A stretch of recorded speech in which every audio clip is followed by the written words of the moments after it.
সকলকে শান্তভাবে দৃষ্টিভাবে বসার জন্য আমি আমার পক্ষ থেকে এশিয়া তৃণমূল মানবাধিকার বাস্তবায়ন ফাউন্ডেশনের পক্ষ থেকে আহ্বান জানাচ্ছি। আমাদের অনুষ্ঠান কিছুক্ষণ মধ্যে শেষ হয়ে যাবে, তারপর আপনাদেরকে আমরা খাওয়ার ব্যবস্থা করেছি। খাওয়া ব্যতীত কেউ যাবে না। সকলকে বসার জন্য উদাত্ত আহ্বান জানাচ্ছি। ভাই সবাই বসেন। জীবন হবে বিপন্ন, মরণ হবে অনিবার্য, তথাপিও বলবো বিশ্ব নবী আমার আদর্শ, তথাপিও বলবো বিশ্ব নবী আমার আদর্শ। এশিয়া তৃণমূল মানবাধিকার ঐতিহ্যবাহী একটি সংগঠন, অন্যায় বিরুদ্ধে প্রতিবাদী একটি মহা সংগঠন, ন্যায় নিষ্ঠা বাস্তবায়ন করার একটি সংগঠন, জনমানুষের সুখ দুঃখের সহতা সহযোগিতা সুপরামর্শ প্রদান করা একটি সংগঠন। এই ঐতিহ্যবাহী সংগঠন এশিয়া তৃণমূল মানবাধিকার বাস্তবায়ন ফাউন্ডেশনের উদ্যোগে এশিয়া তৃণমূল মানবাধিকার বাস্তবায়ন ৩ যুগ পূর্তি উপলক্ষে আজকে আলোচনা সভার মাননীয় সভাপতি, যুগের শ্রেষ্ঠ সন্তান, বাংলার কৃতি সন্তান, অন্যায় বিরুদ্ধে প্রতিবাদী এক মহাকণ্ঠ, সাংবাদিকদের অতন্দ্র প্রহরী, সংবাদ ব্যক্তিত্ব, এই সংগঠনের বিপ্লবী সভাপতি জননেতা জনাব দুলাল মিয়া মঞ্চে উপবিষ্ট আছেন। আজকে অনুষ্ঠানের প্রধান অতিথি, আজকে অনুষ্ঠানের মহান আকর্ষণ, মধ্যমণি গণপ্রজাতন্ত্রী বাংলাদেশ সরকারের সাবেক প্রধানমন্ত্রী, আমার পরম শ্রদ্ধেয় শ্রদ্ধাভাজন জননেতা জনাব সৈয়দ দিদার বল। মঞ্চে উপবিষ্ট আছেন জাতীয় নেতৃবৃন্দ, এশিয়া তৃণমূল মানবাধিকার বাস্তবায়ন ফাউন্ডেশনের পক্ষ থেকে বিভিন্ন জেলা, থানা, উপজেলা থেকে আগত আমার প্রান্তীয় ভাই ও বোনেরা এবং সাংবাদিক ভাই ও বোনেরা, আপনাদের সকলকে জানাই এশিয়া তৃণমূল মানবাধিকার বাস্তবায়ন ফাউন্ডেশনের পক্ষ থেকে সংগ্রামী অভিনন্দন। এখানে উপস্থিত আছেন সরকারি কর্মকর্তা বৃন্দ, বিশেষ করে পুলিশ কর্মকর্তা বৃন্দ, এসবি এবং এনএসআই কর্মকর্তা বৃন্দ, আপনাদের সকলকে জানাই আমার পক্ষ থেকে, এশিয়া তৃণমূলের পক্ষ থেকে সংগ্রামী অভিনন্দন। আজকে যারা উপস্থিত হয়েছেন, আমরা অত্যন্ত কৃতজ্ঞতা প্রকাশ করছি এই অনুষ্ঠানকে হাউসফুল করার জন্য, অনুষ্ঠানকে সুন্দর করার জন্য, সফল করার জন্য, সাফল্যমণ্ডিত করার জন্য এশিয়া তৃণমূলের পক্ষ থেকে আমি কৃতজ্ঞতা জ্ঞাপন করছি এবং ধন্যবাদ জানাচ্ছি। ভাইয়েরা আমার, আজকে মানবাধিকার বাংলাদেশে এ টু জেড, বাংলাদেশের সকল সেক্টরে ক্রমান্বয়ে লঙ্ঘিত হচ্ছে। ঠিক না ঠিক বলেন?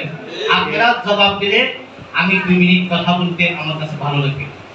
মানবাধিকার প্রতিটি সেক্টরে, প্রতিটি প্রতিষ্ঠানে ক্রমান্বয়ে লঙ্ঘিত হচ্ছে। ঠিক না ঠিক বলেন? আজকে দেখেন, শিক্ষা প্রতিষ্ঠানের কথাই বলি। শিক্ষা প্রতিষ্ঠানের শিক্ষকরা ছাত্রদের থেকে বাণিজ্যের মাধ্যমে টাকার সোর্স তৈরি করছে, টাকা ইনকাম করে চলছে। গরিব ধনী অসহায় কাউকে তারা মানে না। আজকে দেখেন সরকারি অফিসগুলোতে ফাইল আটক করে টাকার সোর্স, টাকা ইনকাম করার জন্য ডিসিশন গ্রহণ করে চলছে। অর্থাৎ পুলিশের থেকে টাকা খায়, শিক্ষক ছাত্র থেকে টাকা খায়, উকিল মুরিদ থেকে টাকা খায়, সংসদ সদস্যরা তার পিয়নের থেকে টাকা খায়, মন্ত্রীরা সংসদ সদস্য থেকে টাকা খায়। এইভাবে চলছে বাংলাদেশের রীতিনীতি। ঠিক না ঠিক বলেন? ঠিক না ঠিক বলেন? সুতরাং এখান থেকে বের হতে হলে আমাকে আদর্শবান হিসেবে গড়ে তুলতে হবে। নিজকে যদি আদর্শবান হিসেবে, নীতিবান হিসেবে, সুনীতিবান হিসেবে যদি গড়ে তুলি, বাংলাদেশের সকল সেক্টরের বিরুদ্ধে গর্জন আকারে কথা বলতে পারবো এবং মানবিকার যে লঙ্ঘন হচ্ছেন তার বিরুদ্ধে আমরা কথা বলতে পারবো। ঠিক না বেঠিক? আজকে আমাদের চরিত্র নেই, আমাদের চরিত্র সকল জায়গায় হরণ করছে। ভাইরা আমার, আজকে আমি যদি মনে করি এই বাংলাদেশে জন্ম আমার, এই বাংলাদেশ আমার, এই বাংলাদেশের আবহাওয়ায় আমি বড় হয়েছি, এই বাংলাদেশের মানুষের জন্য আমি কিছু করব, এই বাংলাদেশের মানুষের জন্য ইতিহাস সৃষ্টি করে যাব, এই বাংলাদেশের সুখ দুঃখে আমি থাকব, এই মনোভাব যদি থাকে, বাংলাদেশে একটি মানুষও দুর্নীতি করতে পারে না, সন্ত্রাস করতে পারে না, চুরি করতে পারে না, হাজার করতে পারে না, এবং আপনার দর্শন করতে পারে না, অপহরণ করতে পারে না, অপরাধ করতে পারে না। ঠিক না ঠিক করে? তাই আজকে আমরা নিজকে নিজ গড়ে তুলব এবং বাংলার 18 কোটি মানুষের জন্য আমরা কিছু করার জন্য, বাংলার 18 কোটি মানুষ স্বস্তি পাওয়ার জন্য, শান্তি পাওয়ার জন্য, নিরাপদে থাকার জন্য আমরা যেখানে আসি সেখান থেকে সিদ্ধান্ত গ্রহণ করব ইনশাআল্লাহ। আপনারা কি একমত আছেন? কারা কারা একমত আছেন হাত নাড়িয়ে বলুন। একমত আছেন কারা কারা হাত নাড়িয়ে বলেন। বাংলার মানুষ আমার মানুষ, বাংলার জনগণ আমার জনগণ। বাংলার মানুষ যদি না থাকে আমি রাজনীতি করব কোথায়? বাংলার মানুষ যদি না থাকে আমি মানবতা সংবিধানের কথা বলবো কার কাছে? ঠিক না বেঠিক? তাই আজকে সকলে মানবতার সংবিধান বাস্তবায়নের জন্য ঐক্যবদ্ধ হয়ে ঐক্যমত পোষণ করার জন্য আমি আমার পক্ষ থেকে এশিয়া ছিন্নমূল মানবাধিকার বাস্তবায়নের পক্ষ থেকে উদার আহ্বান জানাচ্ছি। এশিয়া ছিন্নমূল মানবাধিকার বাস্তবায়ন ফাউন্ডেশনের চেয়ারম্যান একজন আদর্শবান মানুষ, একজন সৎ ব্যক্তি, তার মধ্যে কোনো সন্দেহ নাই। আজকে 3 যুগ পূর্তি নয়, শুধু 40 বছর পর্যন্ত এই সংগঠন বাংলাদেশের টেকনাফ থেকে তেঁতুলিয়া পর্যন্ত চলছে। বাংলার 68,000 নয়, বর্তমানে 70,000 গ্রাম, এই 70,000 গ্রামে এশিয়া ছিন্নমূলের খবর আমার ভাইরা জানে, আমার জনগণ জানে, আমার বাংলাদেশের 18 কোটি মানুষের জানে। যদি দুর্নীতিবাজ হতো, সন্ত্রাসবাজ হতো, দাঙ্গাবাজ হতো, সাদাবাজ হতো, তাহলে এই সংগঠন বাংলাদেশে 66টি জেলায় পদার্পণ করা, বিচরণ করা সম্ভব হতো না। ঠিক না বেঠিক বলেন?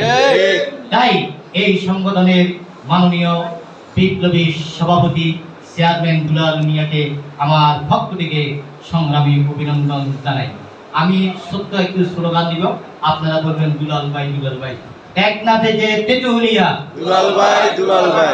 টেকনাফ থেকে তেঁতুলিয়া, দুলাল ভাই দুলাল ভাই। ঢাকা থেকে ফাটুরিয়া, দুলাল ভাই দুলাল ভাই। ঢাকা থেকে দিঘলিয়া, দুলাল ভাই দুলাল ভাই। ঢাকা থেকে জাঙ্গালিয়া, দুলাল ভাই দুলাল ভাই। দুলাল ভাইয়ের পিছনে সারা বাংলাদেশে রয়েছে। শুধু তাই নয়, অতীত জীবনে এমপি মন্ত্রী সকলে আমাদের সংগঠনে এসেছেন। তাই আজকে অনেকে মরে গেছেন, অনেকে নাই। আমি সকলকে আমার পক্ষ থেকে অভিনন্দন জানাই। যারা মৃত্যুবরণ করেছেন তাদের আত্মার মাগফিরাত কামনা করি।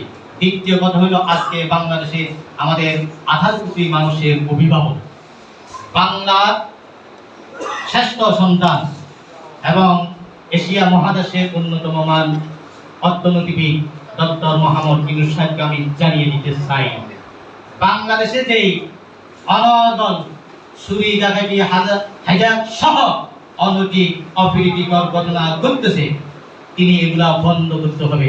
আমাদের এশিয়া ছিন্নমূল মানবাধিকারের পক্ষ থেকে আমি এই উপদেষ্টাকে আহ্বান জানাচ্ছি। আজকে বাংলাদেশে আমাদের প্রধান অতিথি আছেন ইউনূস সাহেব। বাংলাদেশে ক্ষমতা যাওয়ার পরে বাংলার জনগণকে আশ্বাস দিয়েছিলেন সন্ত্রাস মুক্ত রাষ্ট্র গড়ে তুলবেন, দারিদ্র মুক্ত রাষ্ট্র গড়ে তুলবেন এবং শিক্ষা প্রতিষ্ঠানে শান্তি শৃঙ্খলা ফিরিয়ে আনবেন। এই 18 কোটি মানুষের অভিভাবক ডক্টর মোহাম্মদ ইউনূস সাহেব সে আশ্বাস পূরণ করেন নাই। তাই আজকে এশিয়া ছিন্নমূল মানবাধিকারের অনুষ্ঠানে তাকে জানিয়ে দিতে চাই, অতি সত্তর বাংলার মানুষের আশা আকাঙ্ক্ষা যদি পূরণ না করে আপনি ক্ষমতা থাকার দরকার নাই, ক্ষমতা ত্যাগ করুন। বাংলার মানুষের ক্ষমতা বাংলার মানুষের কাছে দিয়ে দিন। তৃতীয় নম্বর কথা হলো নির্বাচন দিতে তিনি গড়িমসি করতেছেন। আমি তাকে আহ্বান করব, অতি সত্তর অনতি বিলম্বে শান্তি শৃঙ্খলা ফেরার জন্য, অপ্রীতিকর ঘটনা আপনি ফেরার জন্য, বাংলার মানুষ শান্তি পাওয়ার জন্য, স্বস্তি পাওয়ার জন্য অতি সত্তর যাতে নির্বাচন দেয়, সেই লক্ষ্যে এশিয়া ছিন্নমূল মানবাধিকার বাস্তবায়ন ফাউন্ডেশনের পক্ষ থেকে সবিনয় অনুরোধ জানাচ্ছি আজকে প্রধান উপদেষ্টা জনাব ইউনূস সাহেবকে। ভাইরা আমার, আপনারা দূর দূরান্ত থেকে আছেন, আপনাদের সকলকে অভিনন্দন জানাচ্ছি। পুলিশ কর্মকর্তারা উপস্থিত হয়েছেন, তাদেরকে অভিনন্দন জানাচ্ছি। এশিয়া ছিন্নমূলের সকল নেতা কর্মীরা উপস্থিত হয়েছেন, সকলকে অভিনন্দন জানাচ্ছি। আজকে প্রধান অতিথি উপস্থিত হয়ে আজকে অনুষ্ঠানকে সাফল্যমণ্ডিত করেছেন। প্রধান অতিথিকে আমার পক্ষ থেকে অভিনন্দন জানাচ্ছি। আপনারা সকলে ভালো থাকবেন, সুখে থাকবেন। বাংলার 18 কোটি মানুষ জয় হোক, দুলাল মিয়া জয় হোক, আজকে অনুষ্ঠান জয় হোক, বাংলাদেশ চিরজীবী হোক। আল্লাহ হাফেজ, আল্লাহ হাফেজ।